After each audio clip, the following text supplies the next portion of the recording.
Welcome back नाज़रीन। Programme में break से पर जाने से कबल हम बात कर रहे थे आलमी बैंक के डायरेक्टर्स की 20 साल बाद पाकिस्तान आमद $40 अरब की सरमायाकारी क्या होने जा रहा है, क्यों होने जा रहा है और कैसे होने जा रहा है, कैसे इम्प्लीमेंट होगा, किस किन शोबों में सरमायाकारी होगी और इसका इम्प्लीमेंट कितने सालों में होगा, इसकी तमाम तफसीलात सबसे पहले हम शहजाद मिर्जा साहब से पूछेंगे।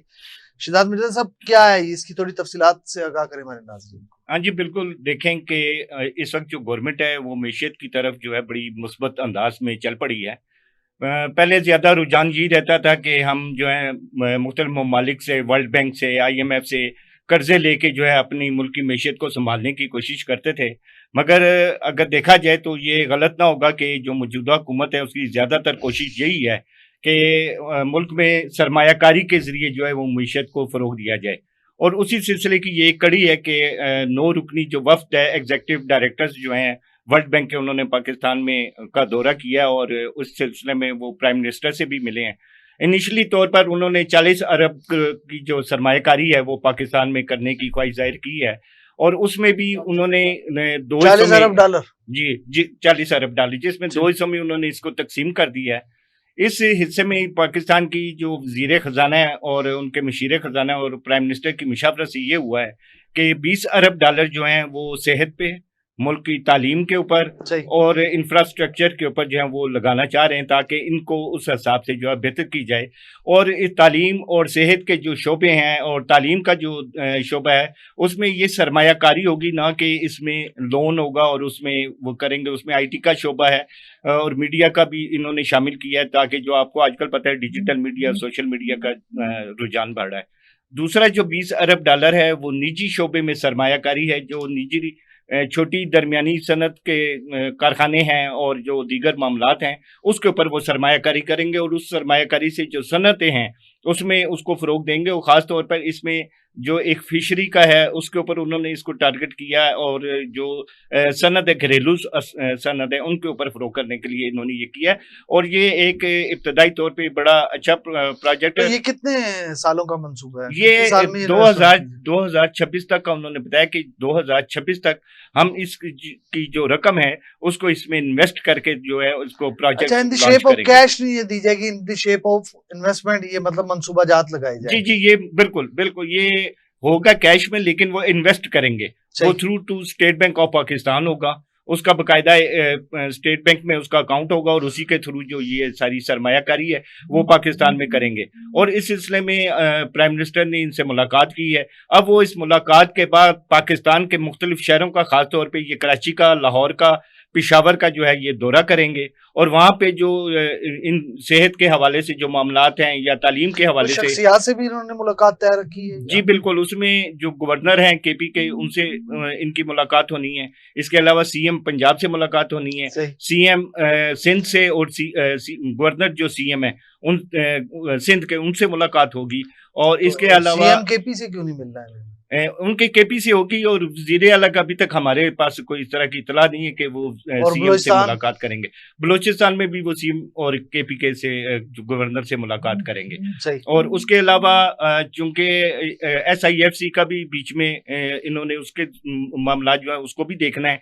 इस सिलसिले में भी ये मुमकिन है कि हमारे ज़राए कहते हैं कि चीफ ऑफ आर्मी स्टाफ जो पाकिस्तान में इस वक्त सरमायाकारी लाने में उनका बड़ा कलीदी किरदार है और उसको भी ये मिलेंगे। और एक्चुअली पाकिस्तान का इस वक्त जो टारगेट है वो 100 अरब डॉलर जो है वो पाकिस्तान में सरमायाकारी करना चाहते हैं और इस वक्त पाकिस्तान को 100 अरब डॉलर की सरमायाकारी की बेहद ज़रूरत है।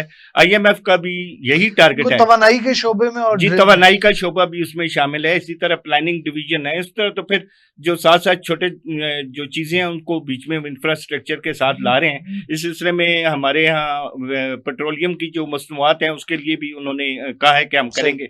और इस सिलसिले में एक ये भी हमारे ज़राए ने कहा है कि जो ग्वादर में तेल की तलाश के मामलात हैं उसमें भी सऊदी अरब की तरफ से ये वर्ल्ड बैंक का तो एक अलहदा रुकन, लेकिन सऊदी अरब जो है वो भी पाकिस्तान में $100 अरब तक की सरमायाकारी ला रहा है। मैं ये समझता हूँ कि अगर पाकिस्तान में इस एक $40 अरब ये और $100 अरब जो सऊदी अरब ने सरमाया कर दी है, और $60 अरब मतवक्को है कि चीन के दौरे में हालिया जो अपना किया है आसिफ अली जरदारी साहब ने, उसमें भी कुछ MOU साइन हुए हैं और चीन ने ये जाहिर किया है कि हम $60 अरब की जो है पाकिस्तान में सरमायाकारी करेंगे। अगर ये $220 अरब के करीब जो ये सरमायाकारी पहुंच जाती है, अगर ये सरमायाकारी पाकिस्तान में हो जाती है, तो पाकिस्तान बहुत मुमकिन है कि IMF के जो कर्जाजात हैं या वर्ल्ड बैंक के जो इस वक्त कर्जाजात हैं उससे वो निजात हासिल कर सकेगा, अगर इसको तरीक़ेकार के तहत ये हुकूमत चला लेती है।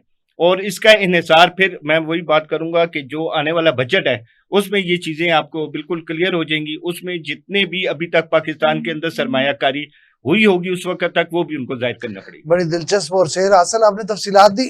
मैं डॉक्टर साहब आपकी तरफ आऊंगा, बाकर साहब की तरफ बाद में आता हूँ। ये जो तकरीबन आइंदा 2026 तक का जो फार्मूला बताया है शहजाद मिर्जा साहब ने, जो इन्फॉर्मेशन दी है, $200 अरब की तकरीबन उनके, शहजाद साहब अगर जी तकरीबन $220 अरब 220 अरब डॉलर की जो पाकिस्तान में मुमकिन सरमायाकारी होने जा रही, चाइना उसमें, और ये जो वफद आ रहा है ये है, और उसमें उसके अलावा थर्ड वन सऊदीया का इन्होंने बताया कि $100 अरब उनकी तरफ से इन्वेस्ट हुआ था। इस तमाम इन्वेस्टमेंट का आपसे मेरा सवाल ये है कि इस तमाम इन्वेस्टमेंट का इन्हिसार आप किन बातों को और किन चीजों को समझते हैं कि उन पर अमल दरामद किया जाए ताकि इन फ्यूचर 200 की बजाय $2000 अरब की इन्वेस्टमेंट दीगर ममालिक भी पाकिस्तान में करें? देखिए काशिफ साहब, बात यह है कि एक छोटा सा सवाल है कि ये शहजाद साहब बताइएगा कि ये जो $40 अरब हैं ये काबिल वापसी है या कोई तोहफा मिल रहा है? नहीं, ये सरमायाकारी है जी।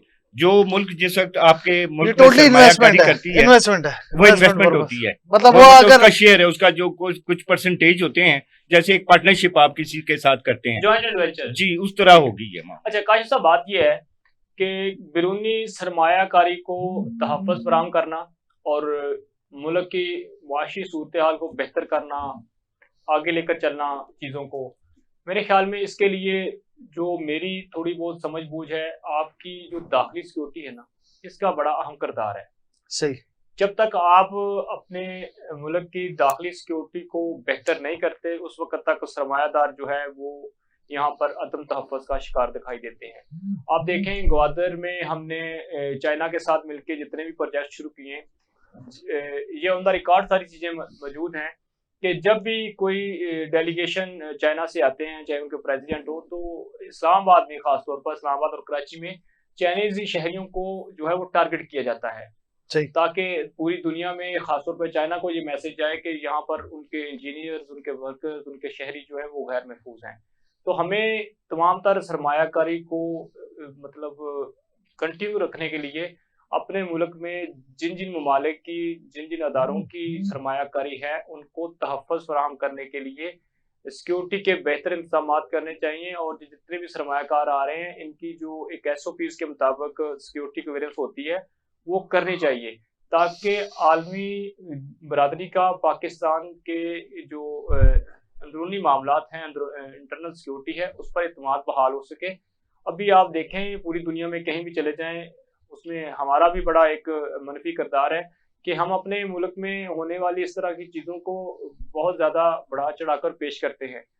तो हुकूमत को इन तमाम तर मामलात में जो है वो बेहतर अंदाज में संजीदगी के साथ आगे बढ़ना चाहिए। ना सिर्फ इंटरनल सिक्योरिटी, जो करप्शन है, करप्शन का जिन जो है वो भी बेकाबू होता चला जा रहा है। हालांकि मेरा तो ख्याल था कि जो हुक्मरान जमात है नून लीग, इन्होंने जो इनके साथ हुआ, जिस तरह करप्शन केसेस बने, तो इससे बहुत कुछ सीखा होगा। लेकिन अब भी बहुत सारे वज़रा हैं जो प्राइम मिनिस्टर को रिपोर्टेडली मिसगाइड कर रहे हैं, यानी कि असल चीज़ें जो है वो प्राइम मिनिस्टर को बताई नहीं जाती। ये ह्यूमन स्मगलिंग पे कल हमने प्रोग्राम किया, अगर इंटीरियर मिनिस्टर जो है वो ऑन बोर्ड होते सारी चीज़ों पे, तो ये तमाम चीज़ें उस लेवल तक ना बढ़ती। सही।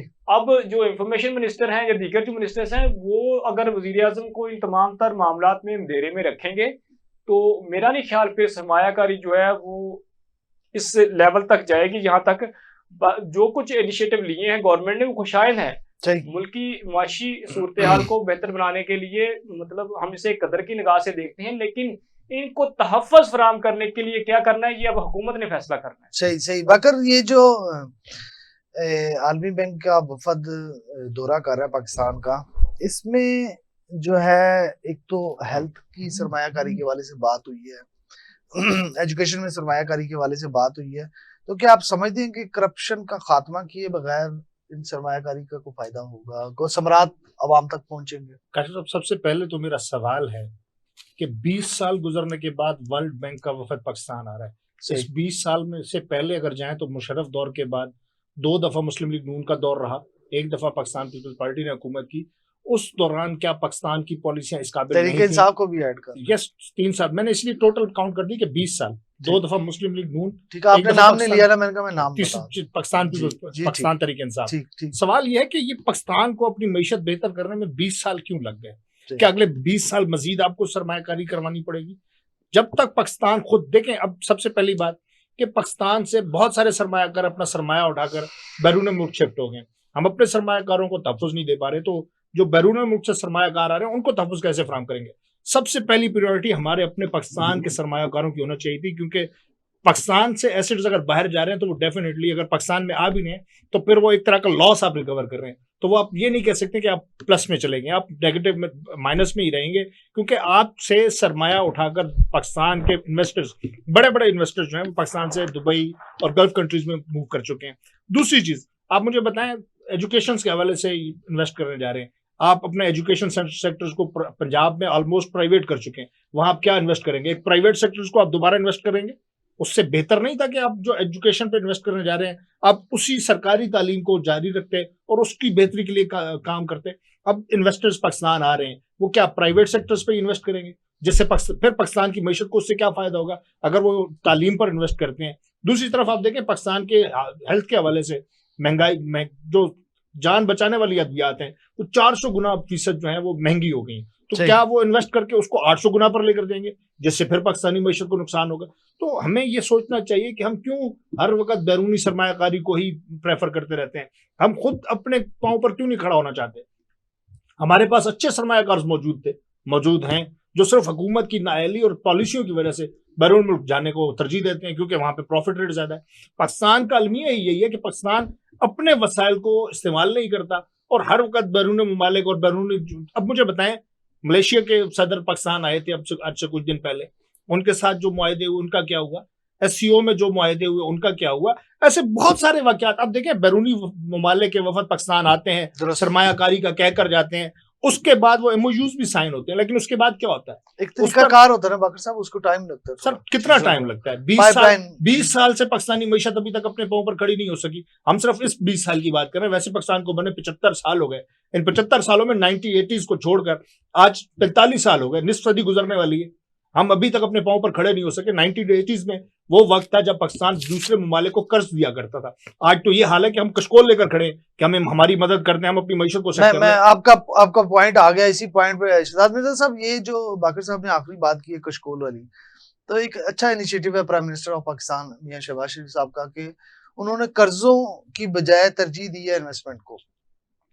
एक कहा जाता है कि सऊदीया को भी उन्होंने, जो सऊदीया का रोल मॉडल है उसको भी लिया, थोड़ा सा उसको भी फॉलो करने की कोशिश की जा रही है।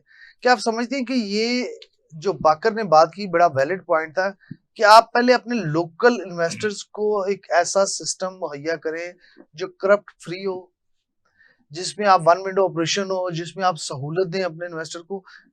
बहुत बड़ा इन्वेस्टर डोगर साहब ऐसे ही है, बहुत बड़ा इन्वेस्टर पाकिस्तान छोड़ के जा चुका है। आपके तवानाई के शोबे के बहरान की वजह से हमने देखा बांग्लादेश में लोगों ने मिले, अपनी ट्रांसफर कर दी, वहां पे सस्ती बिजली उनको मिली, सस्ती लेबर मिली। तो क्या आप समझते हैं कि हुकूमत को इस तरफ भी थोड़ा सी तवज्जो देनी चाहिए, सिर्फ कि इन्वेस्टर्स को पकड़ने की बजाय? देखें जी, ये तो इसमें कोई शुबे वाली बात नहीं है कि इन्वेस्टर जो था वो पाकिस्तान से चला गया था, ठीक है। लेकिन मामला ये था कि चूंकि जो 3.5 साल एक शहजादा हुकूमत कर गया वो कल भी यही बात की है। जी मेरी बात से आप मतलब 20 सालों में से अगर 3.5 साल निकाल भी दें तो उसमें से 2 साल जो ऐसे 20 साल पीछे देखे, बड़ा अच्छा मामला था, कैसे अच्छा मामला था, कैसे अच्छा मामला था। चलिए आप बोलें। शहजाद साहब आप आए। शहजाद साहब, बात ये है कि बिगड़ी हुई चीज को बनाने में थोड़ा टाइम लगता है, सही। ठीक है। अगर अब मुल्क 75 को में से हम कुछ 3.5 साल निकाल देते हैं शिदात साहब। ठीक है सर, ना, फिर उसके भी बाद आ 72 जाते साल एक हैं, मिनट वाकर साहब, मैं जरा इनका पॉइंट ऑफ व्यू ले उसके बाद आ जाते हैं पीडीएम की गवर्नमेंट। जी। पीडीएम की जो गवर्नमेंट थी वो तकरीबन 1.5 साल पीडीएम रही 1 अभी तो 2 चल रही है ना, थी। चले आप पीडीएम 2 कह दें। 1 हाँ, उसमें जो बिगाड़ हो चुका हुआ था साबका हुकूमत की वजह से, उन्होंने उसको संभाला है, सही।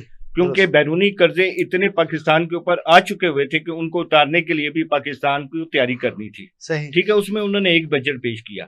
जिस वक्त ये गवर्नमेंट आई है, अब अगर ये गवर्नमेंट बेहतरी की तरफ जा रही है, अभी इसको आए हुए 1 सर साल हम हुआ है। तो मान रहे हैं कि आप लोग बेहतरी की तरफ जी, गवर्नमेंट तो फिर मतलब थोड़ा आपसे टाइम मीन्स देना। के गवर्नमेंट बेहतरी तो की अभी तरफ जा देखें ना, रही है। सरमायाकारी आना शुरू हुई मेरा है। मेरा सिर्फ आपसे सवाल ये है कि क्या प्राइम मिनिस्टर ऑफ पाकिस्तान को ऐसे इनिशिएटिव लेने चाहिए कि जो आपका इन्वेस्टर यहाँ से अपना तो आपका वो ले इन्वेस्टर रहे भाग रहा हैं, वो है, इंशाल्लाह लेंगे। देखें ना, अभी 1 साल हुआ है, अभी बैरूनी अगर इन्वेस्टर पाकिस्तान आ रहा है तो इंशाल्लाह वो लोग जो पाकिस्तान से बाहर चले गए, जिनका जिक्र बाकिर ने भी किया है कि वो इन्वेस्टर चले गए, जाहिर है वो जिस वक्त बंदे को अपना नैया डूबती हुई नजर आती है, उसको कहीं ना कहीं तो उसने पार लगाना है। तो मेरा ख्याल है कि हुकूमत को थोड़ा टाइम देना चाहिए। माशी बेहतरी की तरफ ये मुल्क जरूर जा रहा है, इन्वेस्टर आ रहे हैं। बाकी मलेशिया का तो मेरे ख्याल में थोड़ा अभी तक कितना 5 साल पूरे इन्हें करने दें। जी इंशाल्लाह बेहतरी होगी। तो आपको काशिफ- लगता है मतलब आपका काशिफ- मौकफ पहले दिन से यही है शिदात मिर्जा साहब कि ये बजट फैसला करेगा इस चीज का कि बिल्कुल आवाम की तोपों का रुख किस तरफ है। जी, बिल्कुल। काशिफ साहब, देखिए, सरमाया आ रहा है पाकिस्तान में, इस बाहर ममालिक इस से भी आ बजट रहे के हैं। बाद आपके कहने का मतलब ये है कि इस बजट के बाद या लोग पीटीआई को भूल जाएंगे तो या फिर नून लीग को भूल जाएंगे। बिल्कुल एग्जैक्टली सर पाकिस्तान की बात यह है, इस वक्त इंडिया का, हमारे पड़ोसी मुल्क भारत का जो इस वक्त सरमायाकारी का टारगेट है वो 200 अरब डॉलर का है। पाकिस्तान उससे 20 अरब डॉलर ज्यादा जाएगा। लेकिन बात यह है कि अभी सर ये सिर्फ काबुल के सफारती अंदर होगा या तल्लुकात वाकई के ऊपर सरमायाकारी आएगी? सफारती तल्लुकात के ऊपर वो उनसे राब्ते में है।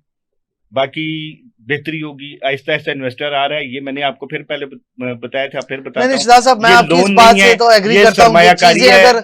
अगर महंगाई ऊपर की तरफ नहीं गई तो अगर नीचे कम नहीं आई तो हुई है, ऊपर भी नहीं गई। महंगाई भी कम हुई है जी ना। जी, आप थोड़ा उसको रुकावट पैदा अप्रिशिएट की करें। है। हाँ, अब इस बात बात यह है को कि तो मैं अगर भी किसी मानता को हूँ। तरक्की छोटी सी हजम बात नहीं हो रही करता हूं। तो फिर मैं उसका, तो मेरे पास आदमी की फकी नहीं है। अगर कोई पाकिस्तान की सर तरक्की आप किसी को आजमी की हजम नहीं फकी हो से महंगाई को हजम जी, करवा नहीं सकते ना, क्योंकि- बाकर साहब, मैं आपके पास बाद में आऊंगा, पहले मैं जरा डोगर साहब से पूछ लूं कि अगर आपको तरक्की हजम नहीं होती, पॉइंट वैलिड है, अगर आपको तरक्की हजम नहीं होती तो आप जेल में बैठ के चीखें मारते रहे, आपकी कोई नहीं सुनेगा। सर देखें, अगर किसी को तरक्की हजम नहीं होती तो ये आप उससे पूछें। हम तो पाकिस्तान की अमन खुशहाली के लिए दुआगो हैं, लेकिन अगर आप चोरों को, रस्सागिरों को, बदमाशों को, करप्ट अनासर को लाकर बैठाएंगे तो फिर ना सिर्फ आपकी आवाम बल्कि बैरूनी सरमायाकार भी आप पर उस तरह एतमाद नहीं करेंगे। पर्संस के फार्म 47 वाले बैठे, अगर वो परफॉर्म कर जाते हैं तो हम फिर समझते हैं कि जेल के अंदर बैठे शोर वावेला करने वाले ज्यादा, सर ये उनसे ज्यादा बेहतर थे। उनकी इतनी ही काबिलियत होती तो उन्हें फॉर्म 47 का सहारा क्यों लेना पड़ता, बताएं। अगर इतनी काबिलियत होती उनमें तो वो चोर दरवाजे से क्यों आते, आवाम की सपोर्ट से आते। डॉक्टर साहब 75 साल में सीधे दरवाजे से कौन आया? आ रहे हैं डॉक्टर साहब 75 साल में कौन आया सीधे दरवाजे से? सामने के दरवाजे से कौन आया? और सर सारे पिछले दरवाजे से ही आए। सर कोई नहीं, मैं कहता हूँ कोई नहीं आया, लेकिन बात यह है कि 75 सालों में, अगर आज से 75 साल पहले किसी गांव में, दूर देहातों में एक प्राइमरी स्कूल था, वो आज भी प्राइमरी स्कूल है, उसे आप मिडिल का दर्जा नहीं दे सके। पंजाब की बात कर लें, वो दाने स्कूल खोले थे, सारा कुछ हुआ। आज भी पंजाब के देहाती इलाकों में आपका जाकर देख लें, वही जो प्राइमरी स्कूल है वो प्राइमरी स्कूल है, उसे आप मिडिल का दर्जा नहीं दे सके। और जो सरकारी डिस्पेंसरी थी वो तक बंद हो गई, लोगों को, बेचारों को हेल्थ की सहूलत भी ये सर नहीं है। हॉस्पिटल्स बनाए हैं आपने शहरी इलाकों में, ठीक है, और वो फिर अब जो मेडिसिन, जितनी भी फार्मास्यूटिकल कंपनीज हैं, ये देख लें, आपके एजुकेशन, आपके हेल्थ सेक्टर में पॉलिटिशियन जो हैं वो इन्वॉल्व हैं, वो उनकी इन्वेस्टमेंट्स हैं, उनका कारोबार इससे मुंसलिक है। तो आप कैसे भी चीज़ों को बेहतर कर सकते हैं? या तो फिर आप जो काबिल लोग हैं उनको लाकर बैठाएं, वो आकर डिलीवर करें। अगर आपने अपने ही लोगों को या अपनी ही कंपनीज को देखें, ये मुख्तलिफ एयरपोर्ट्स की निजकारी की बातें हो रही हैं, मुख्तलिफ डिपार्टमेंट्स की निजकारी की बातें हो रही हैं, तो बज़ाहिर तो पब्लिक को जो दिखाया जा रहा है, कोई कह रहा है तुर्की की कंपनी है, कोई कह रहा है कतर की कंपनी है, तो इसमें भी आप तहकीकात करवाएं। तो इसमें अगर मजीद डिटेल निकालें तो कंपनी इन्हीं सियासतदानों की होती हैं। सही। बनाई उन्होंने तुर्की, और रजिस्टर जो है तुर्की या कतर में जाके करवाई होती हैं, उन्हीं के लोग होते हैं। अब देखें किसी कोई गैर मुल्की सरमायाकार चाइनीज इधर आते हैं, चाइनीज जो है वो एज पर हमारी जो लॉ है, एसओपीज हैं, वो यहाँ पर अपनी कंपनी को रजिस्टर नहीं करवा सकते। वो किसी ना किसी पाकिस्तानी का सहारा लेंगे, चाहे कोई लायर हो, कोई भी सिटीजन हो, उसके नाम से कंपनी रजिस्टर होगी, कारोबार आगे बढ़ेगा। तो आप अपनी ही कंपनियों को, अपने ही खानदान को, मखसूस जो 30-40 खानदान है, उनको नवाजने के लिए सारी इन्वेस्टमेंट गोल मटोल करके फिर बाहर ले जाएं, तो ऐसा नहीं होना चाहिए। ऐसे चीजों की रोकथाम के लिए जो कौमी सलामती के अदारे हैं, जो फैसला साज अदारे हैं, उनको भी इन पर नजर रखनी चाहिए, क्योंकि इनके कागज जो हैं, अब मैंने पहले भी कहा था कि फर्द जुर्म आयद होनी थी तो उनको लाके बैठा दिया। तो अब क्या आलमी बरादरी को ये नहीं पता कि ये यहाँ पे क्या हो रहा है? सही सही। मैं बाकर साहब, ये जो आलमी मालियाती इदारे के लोग आए हुए हैं, वर्ल्ड बैंक के लोग आए हुए हैं, क्या आपको लगता है कि अब पाकिस्तान का कशकोल निकल जाएगा, खत्म हो जाएगा इस इन्वेस्टमेंट के बाद? एक मतलब एक चेन ऑफ मनी आपका जब ट्रेल शुरू होती है, तो फिर आप कर्जों से, अगर हम छोटे लेवल पे भी देख लें, अपने घर के मामले को देख लें, जब आपका कारोबार चलना शुरू होता है, बेशक इन्वेस्टमेंट बाहर से आती है, लेकिन आपको एक सोर्स ऑफ इनकम जब आपका जनरेट होता है, तो आप कर्जों से बाहर निकलना शुरू हो जाते हैं। काशिफ साहब, पॉजिटिव साइन तो है। दोस्त बार बार 3.5 साल का जिक्र कर रहे थे। मैंने बात की थी 1980s से। 1980s के बाद से देख लें, मुस्लिम लीग नून ने कितनी दफा गवर्नमेंट की, पीपल्स पार्टी ने कितनी दफा गवर्नमेंट की, पाकिस्तान तहरीक इंसाफ ने 3.5 साल गवर्नमेंट की। अब पूरी की रेशो निकालना है, किसने कितना कर्ज लिया, आपको समझ आ जाएगी। IMF से छुटकारा मिल गया था सर, नवाज शरीफ ने खत्म कर दिया था। नहीं सर, IMF का कशकोल दोबारा आपके बानी पीटीआई ने पकड़ाया था। सर हमारे बानी पीटीआई नहीं, पाकिस्तान तहरीक इंसाफ के बानी पीटीआई। मैं सिर्फ पाकिस्तान के मुफाद के वाले से बात कर रहा था कि आप ये देख लें कि किस गवर्नमेंट ने किस दौर में कितने कर्ज लिए, किस दौर ने, किस हुकूमत ने किस दौर में कितने प्रोजेक्ट 75 साल की तारीख में पहली दफा हुआ है कि 3.5 साल की गवर्नमेंट ने 1980s के सबसे बाद ज्यादा कर्जा लिया है। 1980s कहाँ लगाया के उसका बाद- हिसाब दें। 1980s के बाद पाकिस्तान की मईशत किसी भी टाइम पे आप ये नहीं कह सकते कि स्टेबल हुई, चाहे वो पाकिस्तान तहरीक इंसाफ की गवर्नमेंट हो, चाहे वो पीपल्स पार्टी की गवर्नमेंट हो, चाहे वो नून लीग की गवर्नमेंट हो, चाहे वो PDM 1 हो, चाहे वो PDM 2 हो। किसी भी दौर में किसी भी हुकूमत ने यह साबित नहीं किया कि हम वाकई स्टेबल हैं। हम आज भी कशकोल लेकर खड़े हैं, और देख लीजिएगा ये इन्वेस्टर्स आएंगे, जब आप पाकिस्तानी इन्वेस्टर्स को तहफ़्फ़ुज़ नहीं फराहम कर सके, तो ये इन्वेस्टर्स भी एक वक्त आएगा कि अपना बोरिया बिसरा गोल यार अपने पाकिस्तान के खाते तो अच्छा बोले यार। सर मैं तो अच्छा ही चाहता हूं, हम तो चाहते हैं आपका प्रोग्राम वर्ल्ड लेवल पे देखा जाता है, आप क्या दुनिया को पैगाम दे रहे हैं? मैं हकायक आप तो पाकिस्तान के खिलाफ बात कर रहे हैं, हकीकत की बात कर रहा हूं। आपको तो ये कहना चाहिए कि पाकिस्तान हम तो चाहते में आए सरमायाकारी हम तो करें। कह रहे हैं कि पाकिस्तान में आपका सरमायाकारी ये अल्फाज बैरूनी सरमायाकारी के लिए खतरनाक हैं। चले क्रॉस टॉक ना करें, मेरे पास वैसे भी प्रोग्राम का वक्त खत्म हो गया, हमें यहाँ पे प्रोग्राम को इख्तिताम पसीर कर रहे हैं। आखिरी बात सिर्फ यही है कि पाकिस्तान में इन्वेस्टमेंट को वेलकम करते हैं। जो पाकिस्तान में इन्वेस्टमेंट आएगी, वही मिसाल मैं दोबारा दूंगा, जब घर का निजाम आपका कर्ज पर चल रहा हो और आपको बाहर से माली इमदाद in the shape of business मिलती है, तो वो बिजनेस में जो आपका हिस्सा होता है, उस हिस्से से ना सिर्फ आप कर्जे से बचते हैं, बल्कि आपके ऊपर चढ़ने वाला कर्जा भी आप बआसानी रिमूव करते हैं, उसको उतारते हैं। लेकिन उसके लिए शर्त ये है कि शफाफियत हो इस मुल्क में। डोगर साहब ने जैसे कहा, इस मुल्क में सिक्योरिटी मजबूत हो। शहजाद मिर्जा साहब ने कहा कि शफाफियत हो।